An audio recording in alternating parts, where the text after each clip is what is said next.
¿Sabías que hay colores que, según la Biblia, pueden abrir puertas espirituales no deseadas?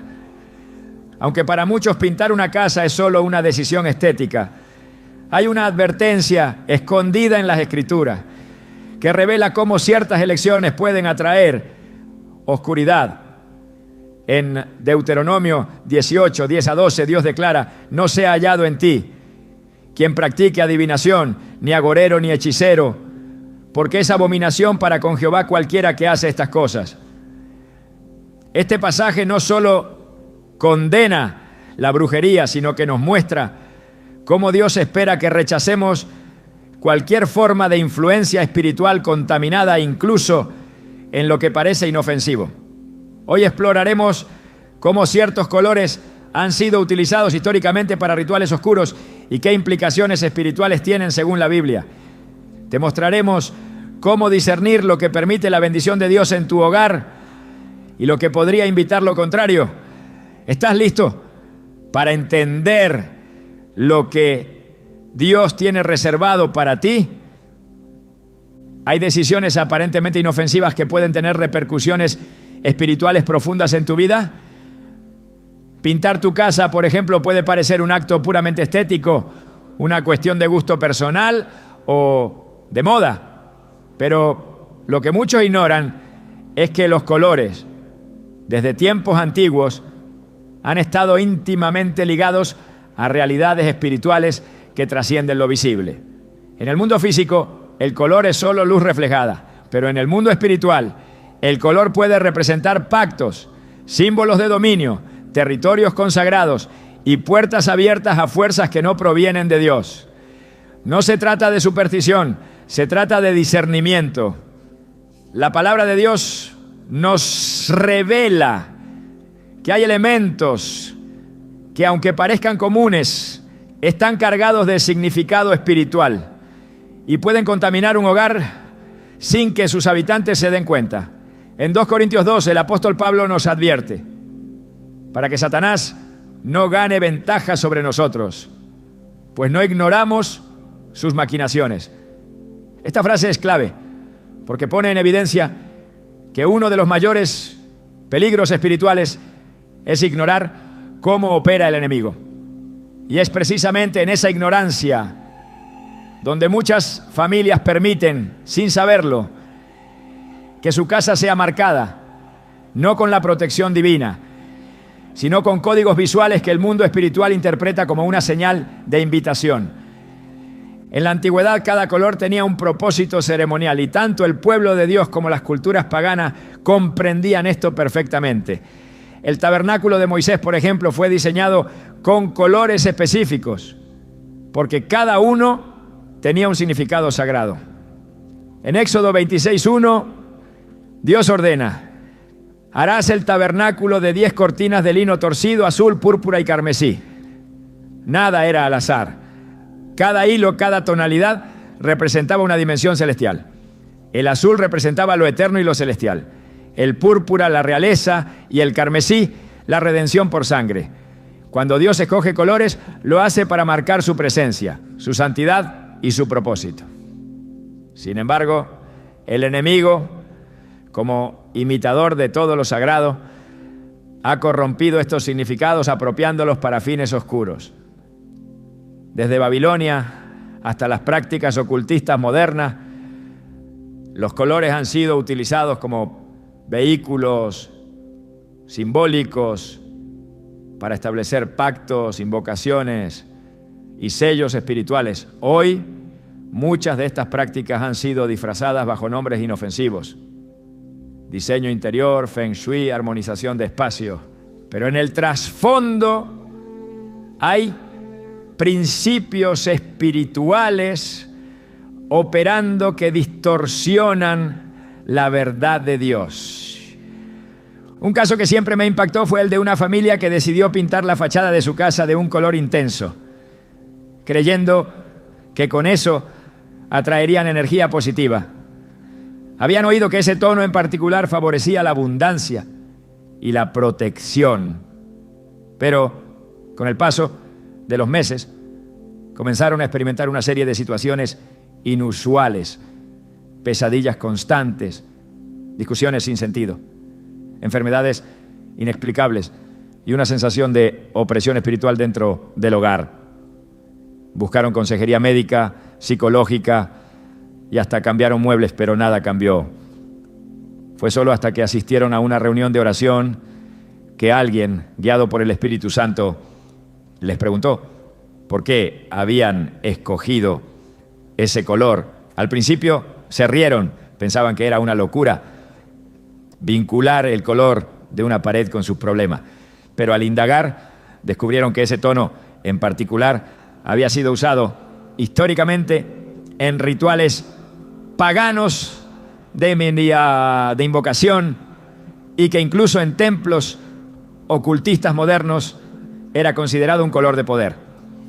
Comprendieron entonces que lo que parecía una simple elección estética era, en realidad, una puerta abierta. Decidieron pintar nuevamente su casa, esta vez consagrándola a Dios en oración.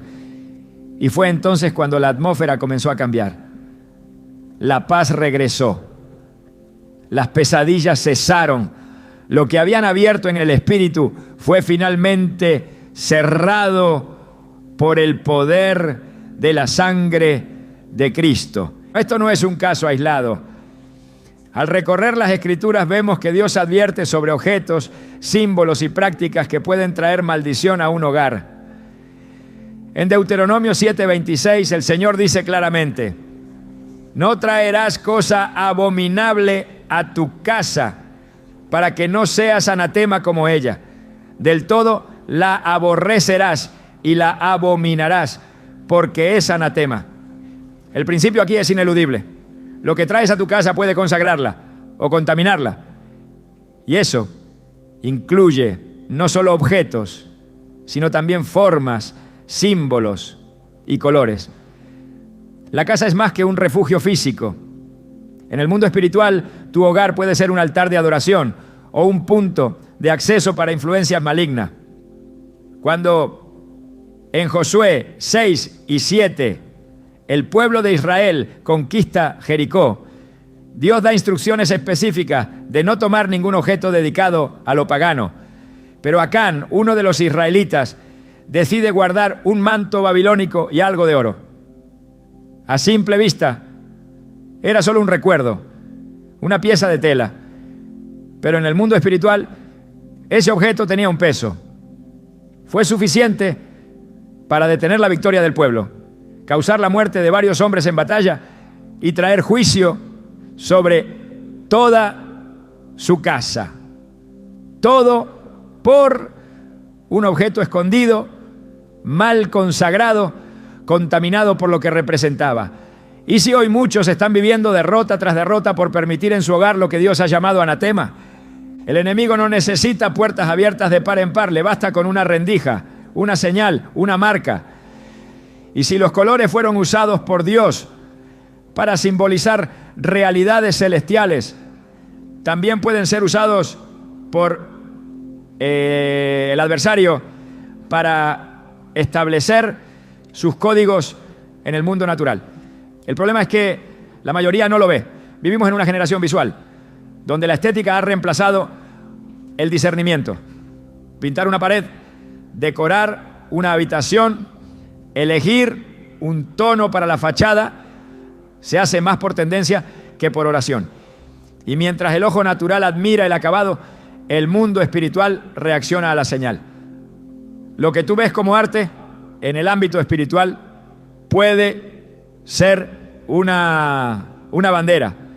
Y lo más trágico es que muchas veces esa bandera no lleva el nombre de Dios. Desde las culturas antiguas, los hechiceros, brujos y sacerdotes paganos entendían que los colores no eran solo tonos, sino manifestaciones de autoridad espiritual. El rojo intenso se usaba en sacrificio. El negro para rituales de invocación y sellado. El púrpura para conectar con entidades espirituales que imitaban el poder y la realeza de Dios. Y estos patrones se siguen repitiendo hoy en día. Basta con revisar manuales de prácticas esotéricas para ver cómo recomiendan colores específicos para atraer energías, invocar espíritus guías o consagrar espacios a entidades supuestamente benévolas. Pero lo que muchos llaman energía, la Biblia lo llama espíritu. Y no todos los espíritus provienen de Dios. En el 1 Juan 4:1 se nos dice: amados, no creáis a todo espíritu, sino probad los espíritus si son de Dios, porque muchos falsos profetas han salido por el mundo. Si esto es así, con las doctrinas, ¿cuánto más con los símbolos que decoran nuestros espacios? El enemigo ha perfeccionado su estrategia. Ya no necesita rituales visibles, velas encendidas o símbolos evidentes. Le basta con que tú permitas por ignorancia una atmósfera propicia. Y eso empieza muchas veces por lo visual. En Apocalipsis 17:4 se describe a la mujer vestida con púrpura y escarlata, adornada con oro y piedras preciosas, símbolo de la gran ramera, figura de una religión falsa llena de apariencia, pero carente de santidad. ¿Por qué se mencionan los colores con tanto detalle? Porque en el mundo espiritual el color no es un adorno, es un lenguaje. La Biblia está llena de estos detalles. El manto de Jesús era de un color específico. Las vestiduras del sumo sacerdote también. Incluso en el cielo, Juan ve colores al describir tronos, criaturas y paisajes celestiales. Dios no es indiferente al color, y el enemigo tampoco. No estamos llamados a temer, estamos llamados a discernir. No se trata de vivir angustiados por cada cosa que tenemos en casa, pero sí de caminar con ojos espirituales abiertos. En Hebreos 5:14 leemos que el alimento sólido es para los que han alcanzado madurez, para los que por el uso tienen los sentidos ejercitados en el discernimiento del bien y del mal. Esto incluye tu casa, tus paredes, tu atmósfera. Si la palabra nos llama a consagrar todo a Dios, ¿cómo no íbamos a consagrar también el color que rodea nuestro espacio más íntimo? Es necesario levantar hogares que no solo sean bonitos a la vista, sino poderosos en el espíritu. Lugares donde la presencia de Dios sea tangible, donde la paz no dependa del silencio exterior, sino de la autoridad espiritual que emana desde dentro.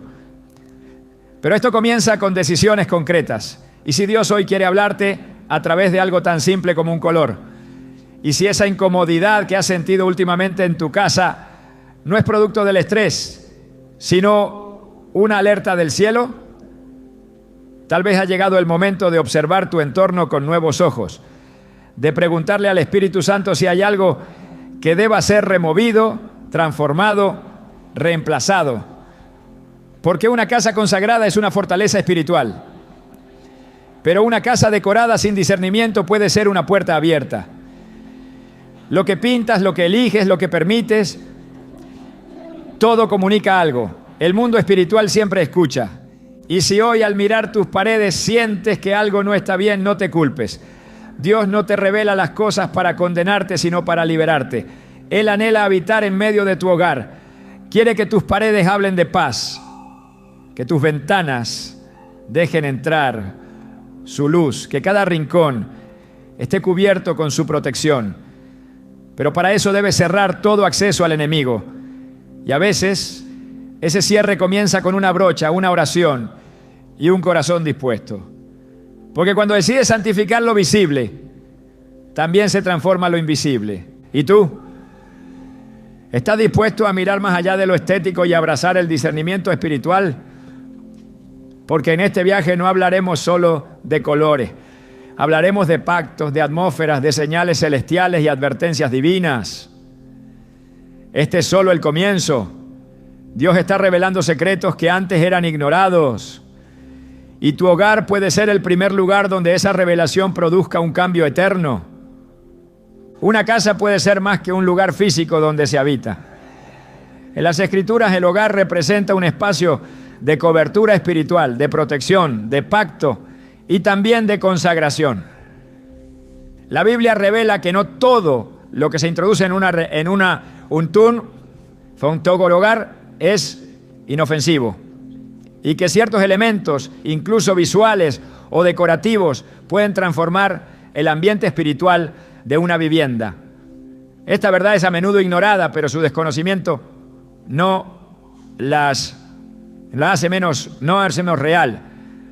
Cuando se permite que algo contrario a los principios de Dios entre en el hogar, no solo se altera el entorno físico, sino que se produce una contaminación espiritual que afecta a la paz, la comunión con Dios y la protección divina. En Josué 7 se describe un episodio que evidencia de forma contundente este principio. Tras la caída de Jericó, Dios ordenó que nada del botín fuera tomado, ya que todo estaba bajo maldición. Sin embargo, Acán desobedeció. Tomó un manto babilónico, plata y oro, y los escondió en su tienda.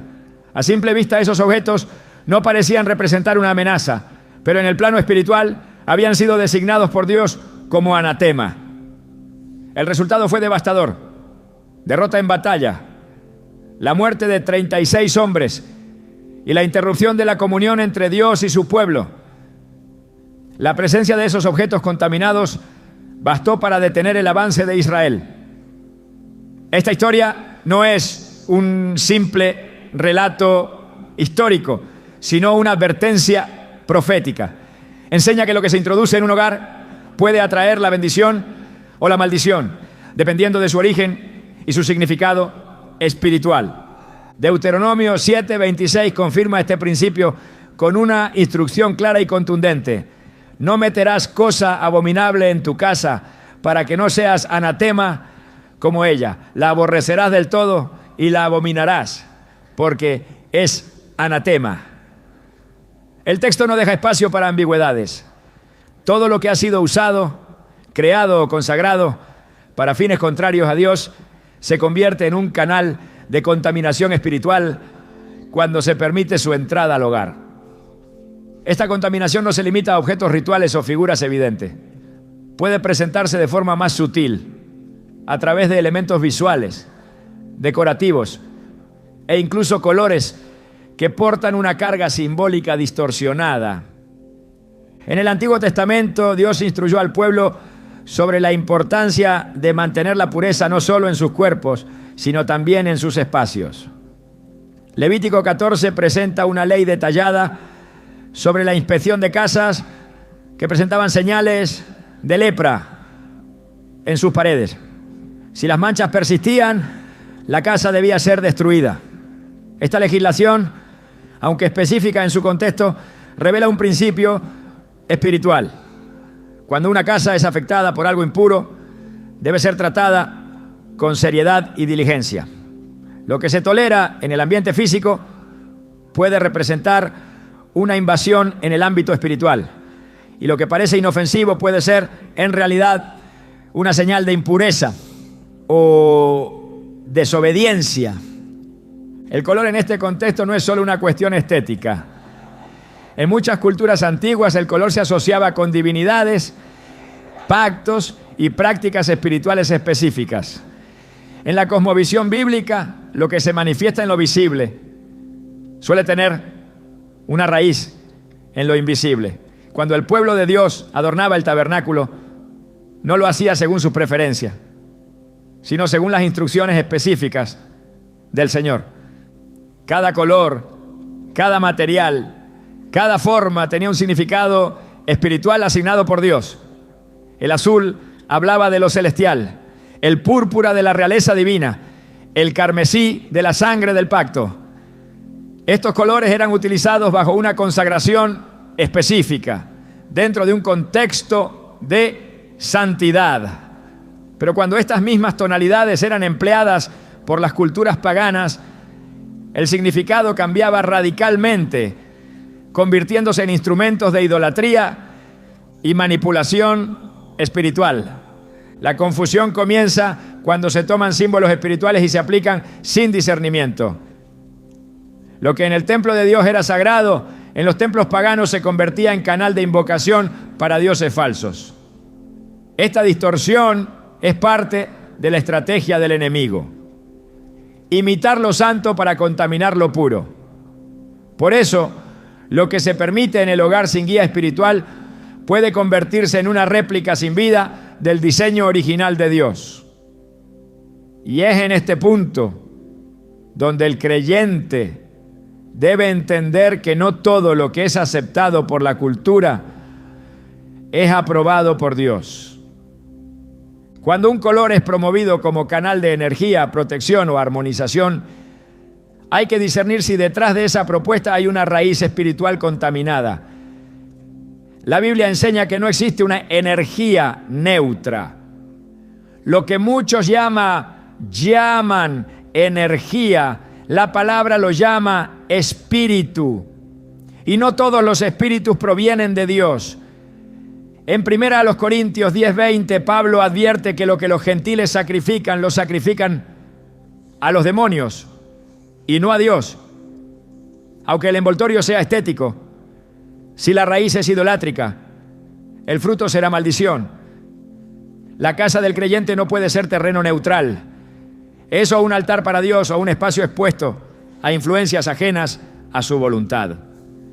El enemigo no necesita manifestaciones espectaculares para operar. Le basta con la ignorancia. Si logra que se introduzca en el hogar algo que representa su sistema, ya ha ganado terreno. Y eso puede ocurrir a través de un color asociado históricamente con la muerte, el sacrificio profano o la autoridad espiritual usurpada. Cuando estos símbolos son exaltados en un ambiente sin consagración, se establece una atmósfera que contradice la presencia del Espíritu Santo. No se trata de un miedo irracional, sino de una comprensión profunda del principio de legalidad espiritual. El reino de las tinieblas opera sobre la base del permiso. Y lo que se tolera en la casa se convierte en una señal para el mundo invisible. El Salmo 101, 2-3 dice: en la integridad de mi corazón andaré en medio de mi casa. No pondré delante de mis ojos cosa injusta. Esta declaración revela una determinación consciente. Lo que se permite en el hogar debe pasar por el filtro de la integridad espiritual. Si la Biblia ordena examinar incluso lo que se mira, ¿cómo no examinar también lo que se pinta, lo que se cuelga en las paredes o lo que se adopta como parte de la atmósfera visual del lugar donde se vive? La integridad no se limita a las acciones, abarca también el ambiente que se construye. Y ese ambiente tiene un impacto directo en la comunión con Dios. Cuando el enemigo logra establecer un símbolo suyo en el corazón de una casa, comienza a distorsionar el ambiente espiritual. Se debilita la oración, se interrumpe la paz, aumentan los conflictos sin causa aparente. Estos efectos no siempre son evidentes, pero son reales. La palabra enseña que el diablo es astuto y que su obra principal no es el caos visible, sino la contaminación silenciosa. Así como una pequeña levadura leuda toda la masa, un solo elemento contaminado puede afectar toda la atmósfera del hogar. Gálatas 5.9 lo expresa con claridad y el principio es el mismo. Lo que se introduce en el entorno se convierte en semilla espiritual. Si la semilla es impura, el fruto no será bendecido.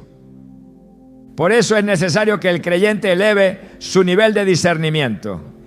El hogar debe ser un espacio donde todo esté sujeto a la voluntad de Dios. Lo que se pinta, lo que se cuelga, lo que se trae, debe ser presentado primero en oración. El Espíritu Santo guía en todo, incluso en las decisiones que parecen pequeñas. Romanos 12.2 nos exhorta a no conformarnos a este mundo, sino a ser transformados mediante la renovación del entendimiento.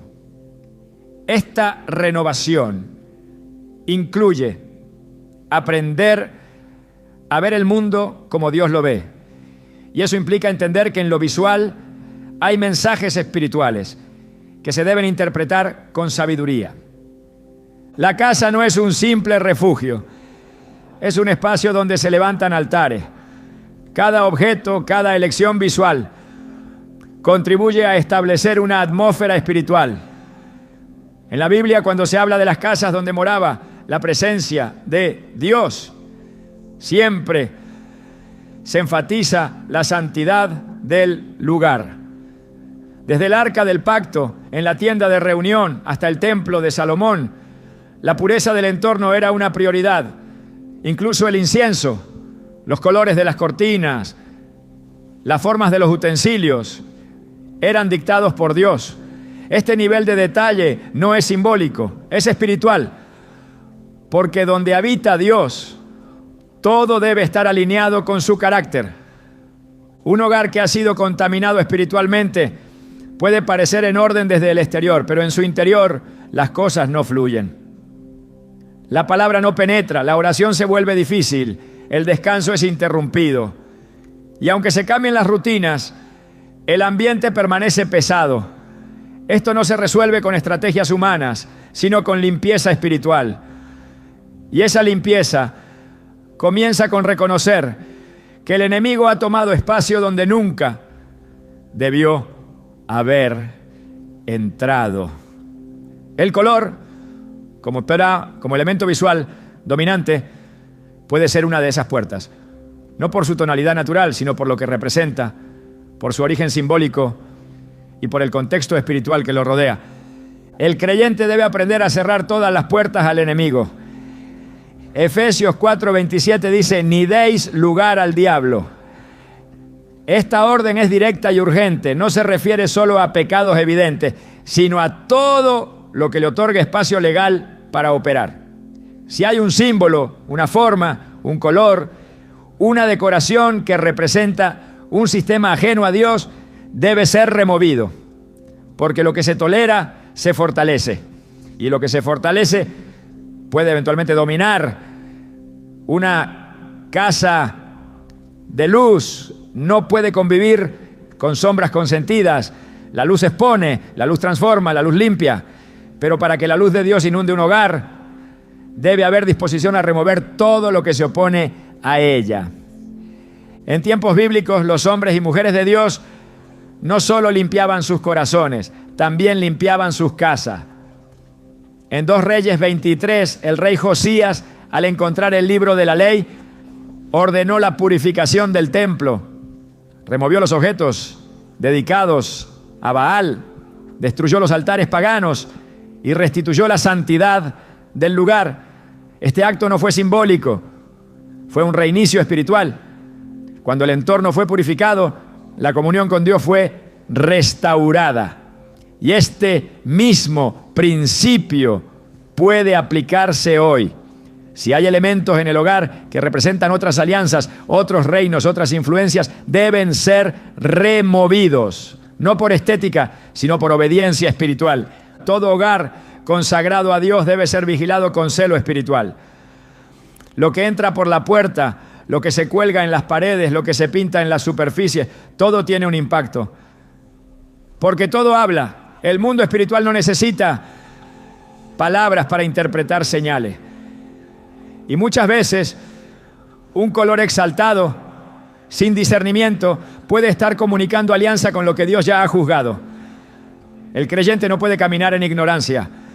Debe clamar como el salmista: examíname, oh Dios, y conoce mi corazón, pruébame y conoce mis pensamientos.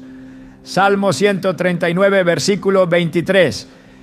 Este examen debe extenderse al hogar, porque allí donde habita, también debe habitar la gloria de Dios. Y esa gloria no cohabita con lo impuro. El color rojo ha estado presente en la historia bíblica desde los comienzos, siempre cargado de un simbolismo profundo. Dios mismo lo utiliza como representación de sangre, sacrificio y redención. En Éxodo 12:7, cuando se instituyó la Pascua, el pueblo de Israel debía untar con sangre los postes de sus puertas. Esa sangre de un cordero sin defecto era roja, visible, una señal de obediencia y protección. Era el color que anunciaba la diferencia entre los que estaban bajo el pacto de Dios y los que no.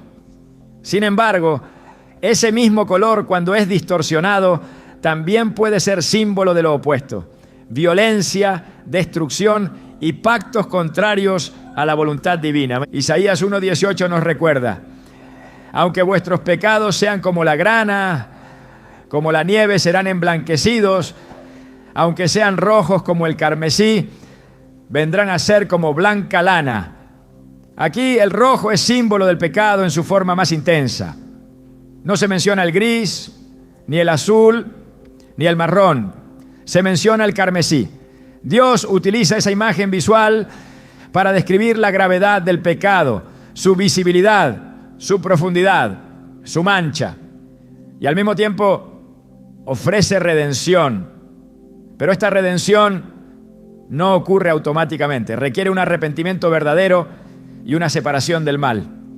En el mundo espiritual, el color rojo puede representar tanto la redención como la rebelión, dependiendo de su contexto. En el libro de Apocalipsis, el rojo vuelve a aparecer, pero esta vez en un contexto que no proviene de Dios. Apocalipsis 6:4 presenta al jinete del segundo sello. Y salió otro caballo bermejo, y al que lo montaba le fue dado poder de quitar de la tierra la paz, y que se matasen unos a otros, y se le dio una gran espada. El rojo aquí es sinónimo de guerra, sangre derramada, caos. No es redención, es destrucción. Es una señal clara de juicio y violencia. El simbolismo se mantiene. El color no pierde su fuerza, pero cambia su función espiritual según quién lo utiliza y para qué propósito. En culturas antiguas, el rojo oscuro era el color principal en rituales de sangre. Los altares paganos eran pintados con tonos escarlata, mezclados con restos de sacrificios animales y, en algunos casos, humanos. El propósito era atraer deidades específicas, invocar su poder, establecer pactos de fuerza, dominio o venganza. Este uso del color como medio de conexión espiritual no desapareció con el tiempo. En prácticas esotéricas modernas, el rojo sigue siendo exaltado como un color de energía vital, de poder interior, de protección mágica. Lo que en un principio fue símbolo de redención ha sido pervertido por fuerzas espirituales que operan bajo la mentira, transformándolo en un canal de maldición. Cuando alguien decide pintar su casa con un color rojo intenso, creyendo que atraerá pasión, fuerza o vibración alta, muchas veces lo hace sin saber que está replicando en el plano físico un patrón utilizado durante siglos por sistemas espirituales ajenos a Dios. El peligro no está en el pigmento en sí mismo, sino en el contexto y la intención espiritual que rodea su uso. En Proverbios 14:12 leemos: hay camino que al hombre le parece derecho, pero su fin es camino de muerte. Esta advertencia aplica también a las decisiones estéticas que, aunque parezcan inofensivas, pueden ser puertas a atmósferas espirituales pesadas, violentas, confusas. La Biblia no solo enseña sobre lo que debe hacerse, sino también sobre lo que debe evitarse. El Antiguo Testamento registra que los altares paganos eran destruidos por orden directa de Dios. En 2 Reyes 23, Josías ordena quitar los lugares altos, romper los ídolos y eliminar los símbolos usados para adoración de otros dioses.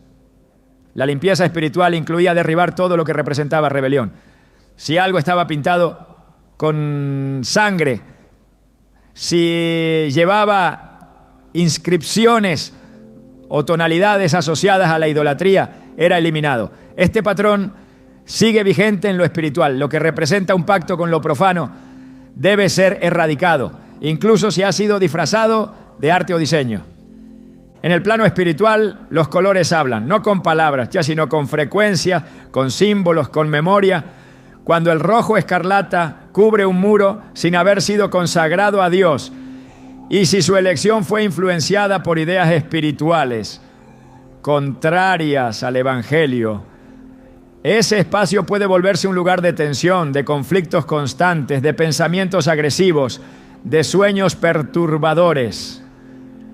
El enemigo conoce bien los lenguajes del espíritu.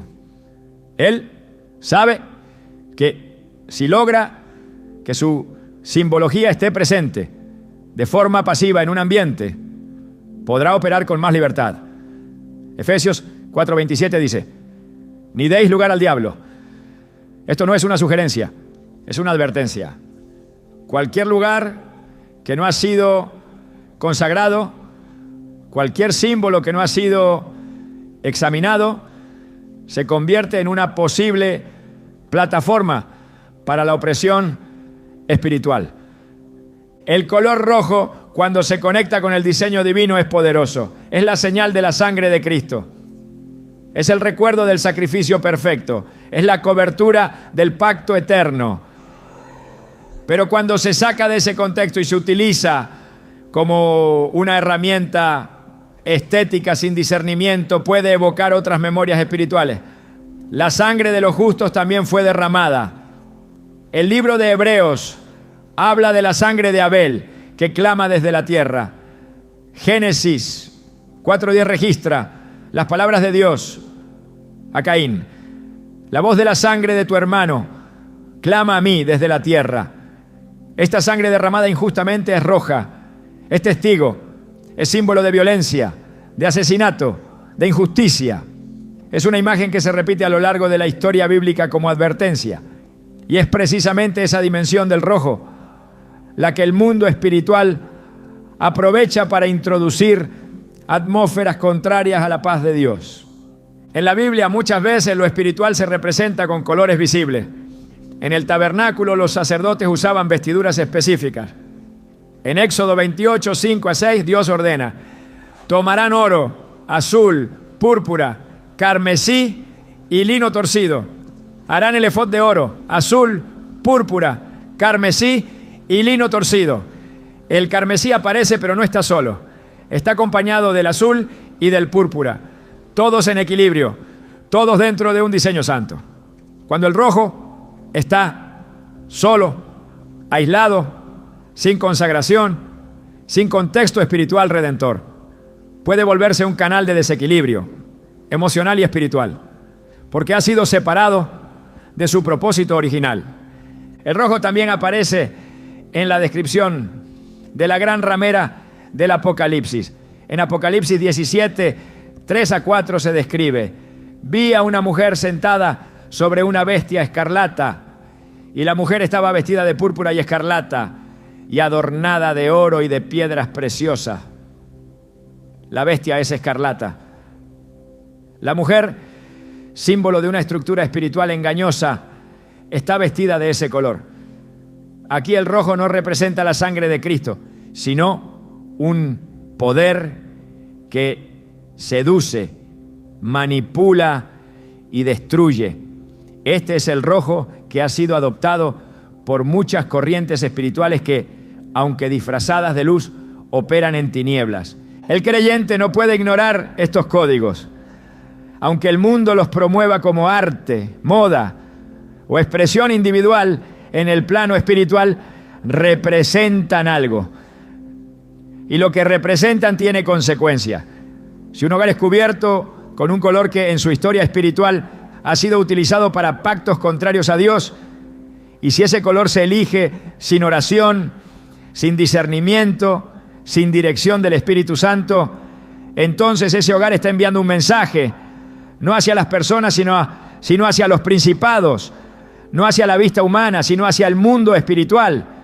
Y ese mensaje puede ser interpretado como una señal de apertura, de permiso, de acceso. Por eso, la consagración de un hogar no puede limitarse a oraciones aisladas. Debe abarcar cada aspecto del ambiente, lo visual, lo auditivo, lo material. Y dentro de lo visual, el color ocupa un lugar de alto impacto. Las paredes hablan. La atmósfera que crean influye. Si lo que ves constantemente es una tonalidad que históricamente ha sido usada para representar sangre derramada, venganza o manipulación espiritual, esa imagen repetida puede afectar tu estado emocional, tu sensibilidad espiritual, tu percepción de la realidad. Y no porque el color en sí tenga poder, sino porque ha sido usado para cargar significados que operan a nivel espiritual. En Números 19 se menciona la vaca alazana, un animal completamente rojizo que debía ser sacrificada fuera del campamento como parte de un rito de purificación. Este sacrificio era simbólico y señalaba la necesidad de limpieza antes de acercarse a lo santo. Incluso en este acto el color rojo está vinculado al proceso de transición de lo impuro a lo puro, del pecado al perdón, pero el sacrificio tenía que ser completo, exacto, obediente. No era un gesto decorativo, era un acto espiritual. Hoy muchos reproducen colores sin entender qué representan. Pintan habitaciones de rojo buscando atracción. Decoran salas con tonos escarlatas para generar impacto. Asumen que el impacto es visual, sin comprender que lo visual también puede impactar en lo invisible. Lo que se repite en el entorno se establece en el alma. Y lo que se establece en el alma afecta la comunión con Dios. Proverbios 4:23 dice: sobre toda cosa guardada, guarda tu corazón, porque de él mana la vida. El entorno en que vivimos moldea lo que sentimos, lo que pensamos y lo que decidimos. Y el color que elegimos para cubrir nuestras paredes puede estar reforzando valores, pensamientos y emociones que no provienen de Dios. Un hogar que desea ser morada de la presencia de Dios debe evaluar no solo lo que permite, sino también lo que exalta. Si un color específico ha sido usado para representar violencia espiritual, manipulación, hechicería o pacto con lo oculto, ese color debe ser tratado con discernimiento. No se trata de satanizar todo, sino de caminar con sabiduría, de pedir dirección al Espíritu, de consagrar cada rincón de la casa. El Espíritu Santo puede mostrar lo que debe ser cambiado, no por estética, sino por obediencia. Cuando el rojo es guiado por Dios, puede ser un símbolo poderoso de protección, de redención, de autoridad bajo el pacto de Cristo. Pero cuando se emplea sin dirección, influenciado por corrientes espirituales del mundo, puede traer confusión, desequilibrio y puertas abiertas a la opresión. El rojo debe estar siempre bajo la sangre del Cordero, no bajo el disfraz de una estética que ignora lo espiritual.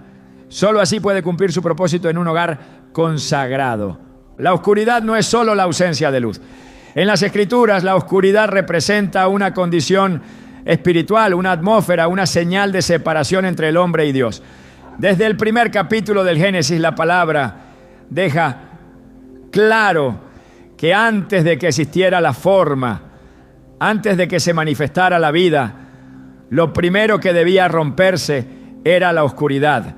Génesis 1:2 dice: y la tierra estaba desordenada y vacía, y las tinieblas estaban sobre la faz del abismo.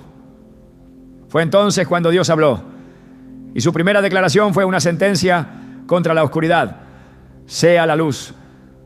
La luz no fue sugerida, fue ordenada. Y esa orden marcó el principio de toda creación restaurada. El color negro, cuando se asocia con esta condición espiritual, se convierte en algo más que un matiz o una moda decorativa. Adquiere una carga simbólica poderosa. En el ámbito espiritual, el negro no está vinculado a la neutralidad, sino a lo oculto, a lo no revelado, a lo que permanece fuera del alcance de la verdad. En Juan 3:19, Jesús declara: la luz vino al mundo, pero los hombres amaron más las tinieblas que la luz, porque sus obras eran malas. Aquí el contraste no es visual, sino moral y espiritual. Las tinieblas no son un escenario pasivo, son una elección activa.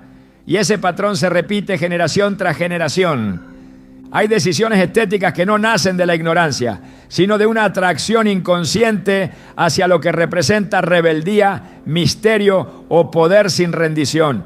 Pintar una casa de negro, cubrir espacios con esa tonalidad como símbolo de sofisticación, silencio o control, puede parecer algo trivial.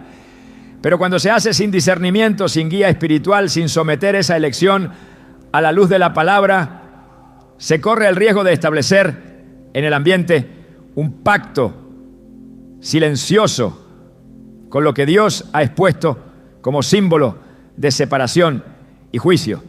En Éxodo 10:21, durante la 9ª plaga sobre Egipto, Dios envía una oscuridad que no era solo ausencia de luz, sino una entidad que podía palparse, una densidad espiritual que paralizaba, detenía, oprimía.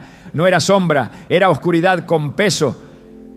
Esa oscuridad es la que aún hoy puede manifestarse en lugares donde se ha exaltado lo que representa muerte, negación de la vida, ausencia de revelación.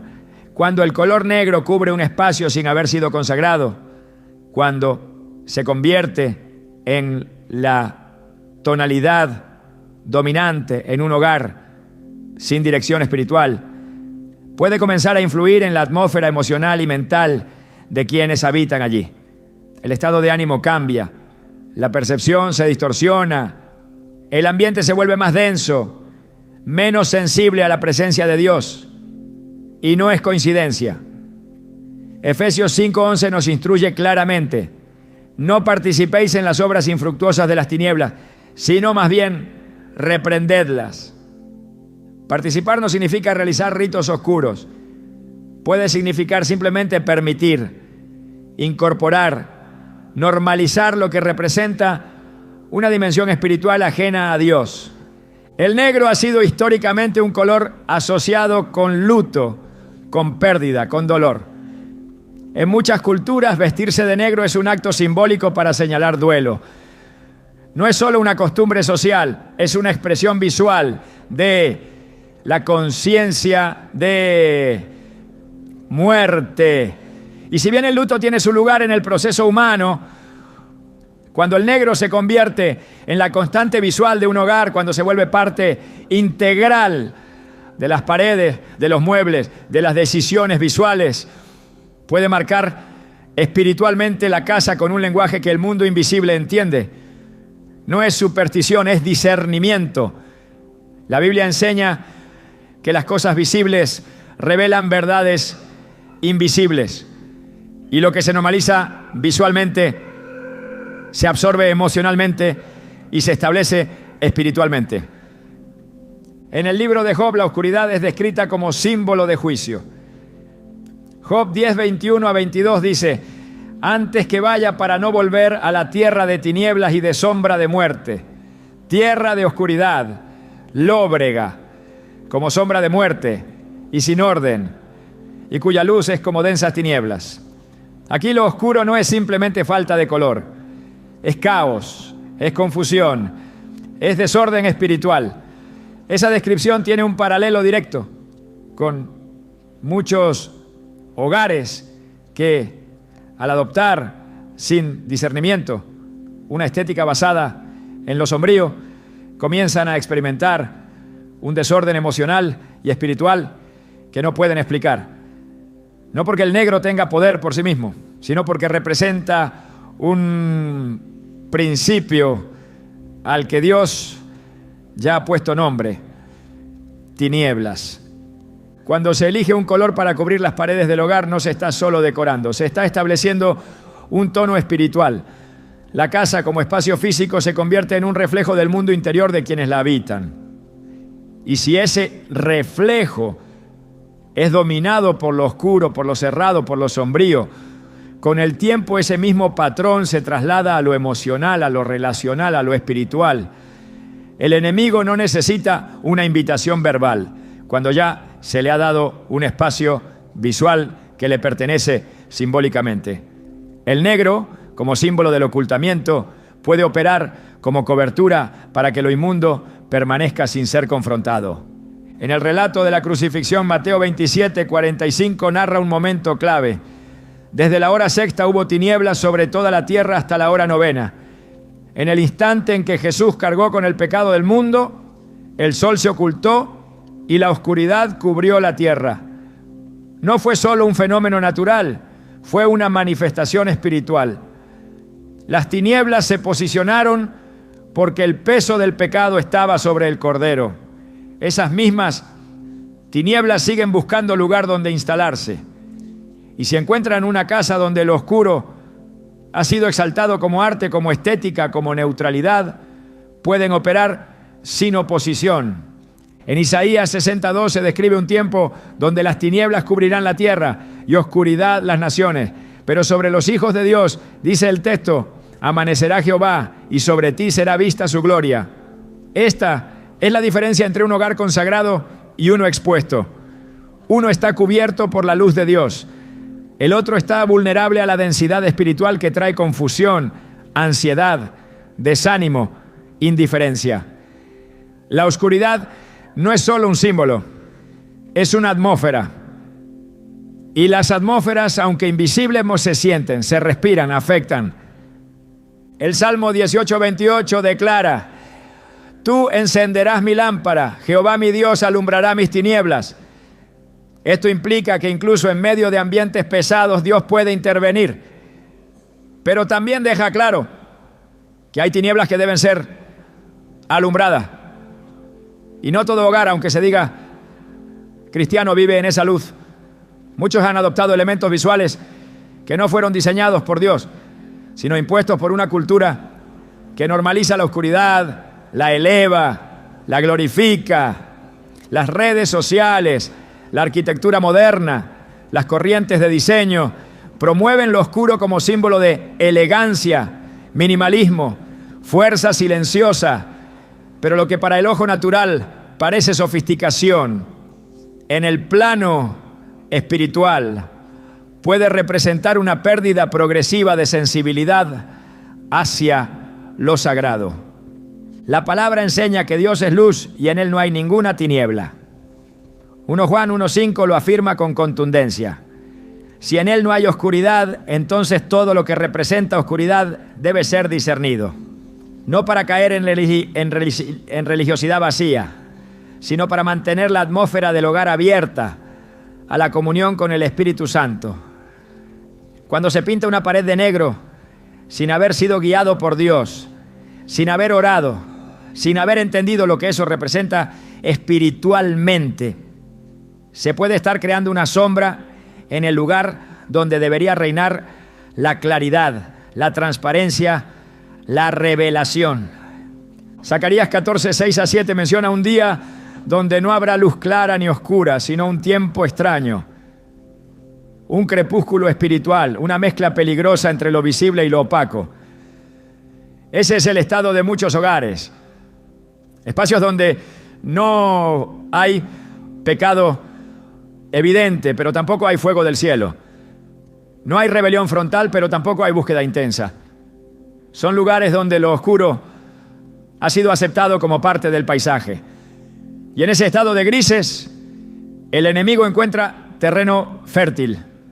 Porque donde no hay luz clara, hay sombras. Y donde hay sombras, hay cosas ocultas. La autoridad espiritual de un hogar comienza cuando se elige honrar a Dios, no solo con palabras, sino también con atmósfera. Y eso incluye lo que se ve. En el tabernáculo, ninguna parte fue dejada al azar. Cada detalle fue diseñado para reflejar la gloria de Dios. El creyente moderno debe recuperar ese celo.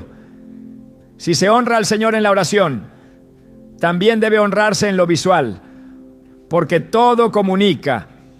Y el negro, cuando ha sido exaltado fuera del contexto de la cruz, se convierte en un lenguaje espiritual que contradice la luz que debe habitar en el pueblo de Dios. La exhortación es clara. Si Dios no es glorificado en un ambiente, entonces ese ambiente está abierto a otras influencias. Y cuando se glorifica lo oscuro, sin intención, sin discernimiento, se le está cediendo al enemigo una plataforma. No se trata de extremismos ni de legalismo, sino de entendimiento espiritual. El hogar del creyente no puede ser un lugar neutro, debe ser una morada de luz, una casa donde cada pared, cada espacio esté alineado con el carácter de aquel que es luz verdadera. El púrpura, en su esencia más pura, fue establecido por Dios como un símbolo de realeza, santidad y consagración. Desde el Antiguo Testamento su uso fue delimitado con precisión para representar algo elevado, apartado, digno de honra. En Éxodo 26:1, Dios ordena que el tabernáculo sea confeccionado con lino torcido azul, púrpura y carmesí, señalando que estos colores, cuando están bajo su diseño, cargan una gloria espiritual incomparable. Pero cuando lo que ha sido santo es usurpado por lo profano, lo que fue símbolo de autoridad divina se convierte en emblema de rebelión espiritual. El púrpura ha sido uno de los colores más imitados, distorsionados y manipulados por sistemas espirituales contrarios a la verdad de Dios. En los tiempos bíblicos, su obtención era costosa y laboriosa, extraída de moluscos marinos en procesos largos y exigentes. Era un color reservado para reyes, para príncipes, para los objetos más sagrados del templo. Sin embargo, esa exclusividad y poder simbólico despertó el interés de quienes buscaban gobernar sin someterse al reino de Dios. Lo que debía vestir a los hijos del rey fue robado para adornar tronos falsos, doctrinas heréticas y estructuras espirituales contaminadas. Apocalipsis 17:4 lo presenta con crudeza. La mujer identificada como la gran ramera, símbolo de un sistema religioso y espiritual adulterado, está vestida de púrpura y escarlata, adornada con oro, piedras preciosas y perlas. No es una imagen vulgar, es una figura seductora, atractiva, decorada con símbolos que imitan lo sagrado. Pero su interior está lleno de abominaciones y de la inmundicia de su fornicación espiritual. Este pasaje no habla solo de una persona, sino de una influencia global, una entidad espiritual que utiliza lo que fue de Dios para disfrazar su rebelión. El púrpura en este contexto no comunica autoridad divina, sino manipulación espiritual. Lo más peligroso del púrpura cuando es usado sin discernimiento es que no luce amenazante, no evoca luto ni sangre. Es un color que transmite nobleza, elevación, profundidad. Y por eso mismo ha sido adoptado por sistemas esotéricos, filosofías de la nueva era y estructuras religiosas que se alejan del fundamento bíblico. Muchas enseñanzas que mezclan verdad con mentira utilizan el púrpura como símbolo visual de poder interior, de conexión universal, de despertar espiritual. Pero lo que ofrecen no es luz, es engaño, no es autoridad dada por Dios, es altivez espiritual sin sujeción. En la Biblia, cuando alguien toma una posición de autoridad que no le ha sido dada por Dios, termina cayendo en juicio. En Números 16, Coré, Datán y Abiram se rebelaron contra Moisés, cuestionando su liderazgo. Querían ejercer funciones sacerdotales sin haber sido escogidos. Y aunque el texto no menciona colores específicos, en esa rebelión el principio es el mismo. Lo que no nace del mandato divino, por más que parezca digno, termina en destrucción. La usurpación espiritual comienza cuando se desea lo que es de Dios sin pasar por su proceso, por su llamado, por su altar. El púrpura, cuando se separa de la santidad, se convierte en señal de orgullo espiritual. Un orgullo que muchas veces entra en los hogares de forma sutil, disfrazado de belleza, de misticismo, de estética. Pintar una habitación con ese tono puede parecer una decisión sofisticada, Pero si detrás de esa elección hay una inspiración tomada de fuentes espirituales ajenas a la palabra, entonces se ha establecido una atmósfera que comunica algo diferente a lo que Dios diseñó. La apariencia de realeza no garantiza la presencia del rey. Cuando un color ha sido capturado por doctrinas espirituales erróneas, el creyente no puede adoptar su uso sin discernimiento. Porque aunque los pigmentos naturales no tengan poder en sí mismos, el espíritu que ha manipulado su significado sí lo tiene. Y si no se hace una separación clara, si no se discierne lo santo de lo profano, se corre el riesgo de establecer sobre el hogar una cobertura simbólica que contradice el diseño divino. Ezequiel 44:23 da una instrucción específica para los sacerdotes. Enseñarán a mi pueblo a hacer diferencia entre lo santo y lo profano, y les enseñarán a discernir entre lo limpio y lo no limpio. Este llamado sigue vigente para todos los que desean levantar hogares consagrados. El púrpura fue también el color con el que vistieron a Jesús en el momento de su burla antes de la crucifixión. Marcos 15:17 relata: le vistieron de púrpura y poniéndole una corona tejida de espinas, comenzaron luego a saludarle. ¡Salve, Rey de los judíos! Lo que debía ser un acto de reconocimiento se transformó en una escena de escarnio. Lo vistieron con un color real, pero lo hicieron para burlarse de su autoridad. Ese acto reveló la intención del mundo: tomar lo que es de Dios, adornarlo según su conveniencia y usarlo para enaltecer su propia agenda. Aquel púrpura en ese contexto no honró al rey, lo deshonró. Este es el riesgo que aún hoy corre la iglesia y cada hogar que forma parte de ella: adoptar símbolos que fueron robados del templo para vestir ideologías sin fundamento bíblico, colores que fueron consagrados al servicio de Dios, ahora exaltados en ambientes que niegan su autoridad.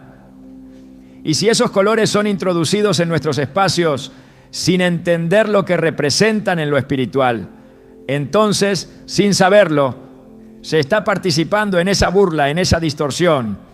Un hogar de luz no puede ser construido con sombras disfrazadas de realeza. El púrpura debe volver a su origen, no como símbolo de poder humano, sino como marca de obediencia, de sumisión al Rey verdadero.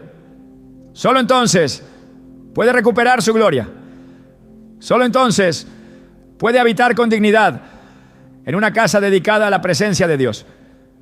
Porque no se trata del color en sí, sino del altar sobre el cual está siendo colocado. El blanco, en su significado original, es símbolo de pureza, santidad, limpieza y justicia. En Apocalipsis 19:14 se describe a los ejércitos celestiales que siguen al Cordero montados en caballos blancos, vestidos de lino finísimo, blanco y limpio. Es un color asociado directamente con la gloria de Dios, con los vencedores, con aquellos que han sido lavados por la sangre del Cordero. Isaías 1:18 también lo declara con fuerza: aunque vuestros pecados sean como la grana, como la nieve, serán emblanquecidos. El blanco representa lo restaurado, lo redimido, lo que ha pasado por el juicio y ha sido hallado justo. Sin embargo, en el mundo espiritual no solo importa el símbolo en sí, sino también su contexto y su manipulación. El enemigo ha intentado imitar y contaminar todo lo que pertenece al reino. Por eso, lo que Dios creó para comunicar limpieza, el adversario intenta transformar en una fachada vacía, en una apariencia sin contenido, en una pureza sin santidad. Jesús mismo confrontó a los fariseos utilizando este símbolo en Mateo 23:27.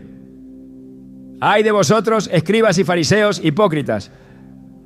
Porque sois semejantes a sepulcros blanqueados, que por fuera, a la verdad, se muestran hermosos, mas por dentro están llenos de huesos de muertos y de toda inmundicia.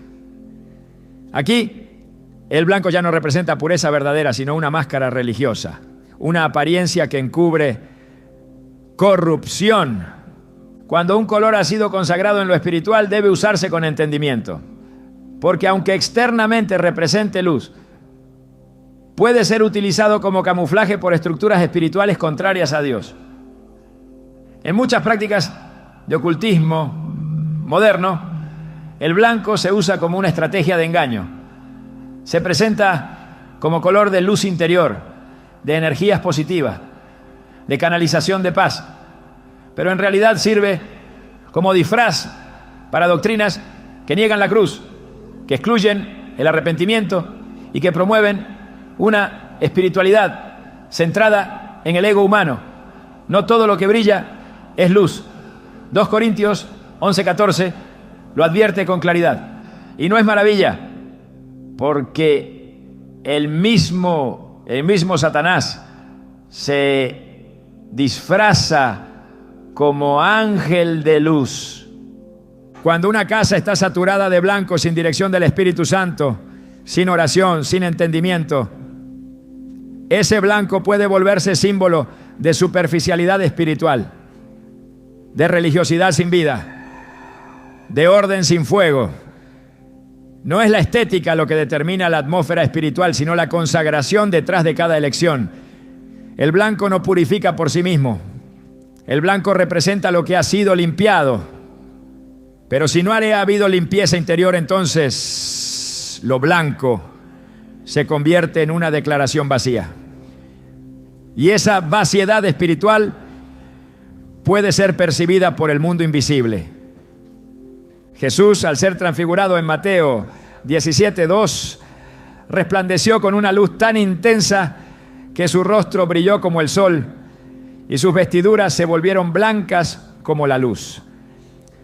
Esta blancura era resultado de su gloria, no de su apariencia. Era una manifestación de su naturaleza eterna, no de una pintura superficial. Esa es la diferencia entre la luz que proviene de Dios y la blancura que se impone desde lo externo sin transformación interior. El blanco sin gloria es solo un vacío decorado. El blanco sin presencia de Dios no comunica limpieza, comunica ausencia. En la Escritura, el lino blanco también era símbolo de las vestiduras de los santos. Apocalipsis 19:8 declara: y a ella se le ha concedido que se vista de lino fino, limpio y resplandeciente. Porque el lino fino es las acciones justas de los santos. No basta con cubrirse de blancura visual, hay que vivir con justicia. Y esa justicia no nace de esfuerzos humanos, sino de obediencia, de comunión, de rendición total al gobierno de Cristo. Si una casa desea reflejar pureza, debe comenzar por una purificación espiritual. No se trata de pintar paredes, sino de rendir el corazón y el ambiente a la verdad. El blanco, en manos de una generación sin discernimiento, puede transformarse en símbolo de indiferencia, de ausencia de posición espiritual. Una neutralidad peligrosa que aparenta paz, pero que no confronta el pecado, no reprende la tiniebla, no proclama la verdad. Un hogar revestido de blanco puede parecer un santuario, pero si no está lleno de oración, de palabra, de adoración genuina, ese blanco se convierte en silencio espiritual. Y el silencio prolongado se convierte en puerta abierta al adormecimiento. Por eso, el blanco debe ser restaurado en su significado bíblico original. No como una elección estética moderna, sino como símbolo de una vida rendida. ¿El hogar que busca reflejar la gloria de Dios puede usar el blanco? Sí, pero solo cuando ha sido guiado, consagrado y cargado de verdad. Solo cuando hay fuego en el altar, el blanco puede ser señal de presencia divina, porque en el reino todo lo que parece limpio debe ser primero santificado. El color no solo cubre paredes, no, también habla al espíritu. Es un lenguaje silencioso que transmite principios, que carga atmósfera, que establece señales en lo invisible. Y si los colores pueden influir en lo emocional, también pueden abrir portales espirituales. cuando se eligen sin discernimiento. No se trata de pigmento, se trata de autoridad espiritual. No se trata de estética, se trata de altar. Cada decisión dentro del hogar tiene una resonancia que trasciende lo visible. Y Dios no es ajeno a los detalles. Él es un Dios de formas, de medidas, de símbolos, de señales. No se conforma con un corazón rendido si la casa entera no refleja esa rendición. El enemigo no necesita un ídolo tallado para operar. Le basta con una atmósfera que tolere lo que Dios aborrece. Y muchas veces eso comienza con lo visual. Lo que permites ver a diario se convierte en lo que tu espíritu termina aceptando. La repetición genera normalidad y lo que se vuelve normal deja de ser cuestionado. Por eso hay casas que lucen limpias pero están vacías espiritualmente. Hay hogares bien decorados pero espiritualmente desordenados. Porque la guerra espiritual no se libra solo con palabras, sino con símbolos, con posturas, con consagración completa. La luz de Dios no habita en espacios neutrales. Busca lugares donde haya rendición absoluta, obediencia en lo profundo y sensibilidad para discernir incluso lo que parece inofensivo. El mundo espiritual responde a señales. Por eso, la casa debe emitir la señal correcta, que pertenece a Cristo, que está bajo su sangre, que no hay rincón, ni pared, ni ambiente que haya sido levantado sin su dirección. Hoy puedes redirigir cada elección que hiciste por impulso, por moda, por imitación. Puedes consagrar tu casa desde el color más visible hasta el pensamiento más oculto. Puedes orar sobre las paredes, declarar la luz sobre los rincones, romper toda influencia escondida y establecer una atmósfera donde el Espíritu Santo se agrade habitar. La casa no es solo un lugar para vivir, es un territorio espiritual. Y quien lo entienda, no volverá a tomar decisiones superficiales, porque el que honra a Dios en lo secreto será recompensado en lo visible. Y tu casa será conocida no por los colores que la adornan, sino por la gloria que la habita.